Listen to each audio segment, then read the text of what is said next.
August শশীর জন্মদিন ছিল। আজ শ্রাবণ মাসের চতুর্থ সোমবার ছিল।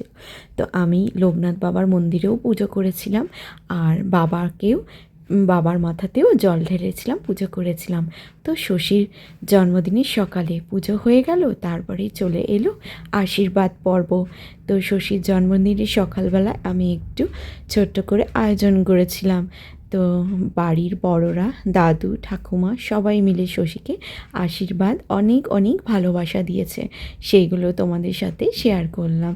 আর দেখো শশী এতটাই খুশি হয়েছে, আর এখানে শশীর দাদা গোপাল দাদাও আছে। শশী তো প্রচুর খুশি হয়েছিল, সেই জন্য এক এক সময় তো বসতেই চাইছিল না, নাচছিল। তো সবাই মিলে একে একে মন ভরে আশীর্বাদ, মন ভরে ভালোবাসা দিচ্ছিল।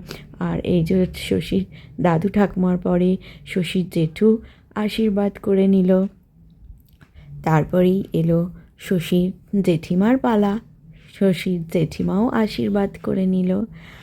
আর তারপরে এলো শশীর বাবার পালা, শশীর বাবাও আশীর্বাদ করে নিল। তারপরে এলো শশীর মায়ের পালা।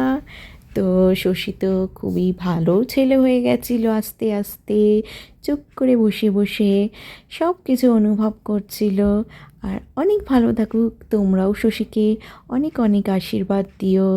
আর দেখো শশীর দিদিও শশীকে আশীর্বাদ করছে, আর দুজনের অবস্থা দেখেছো।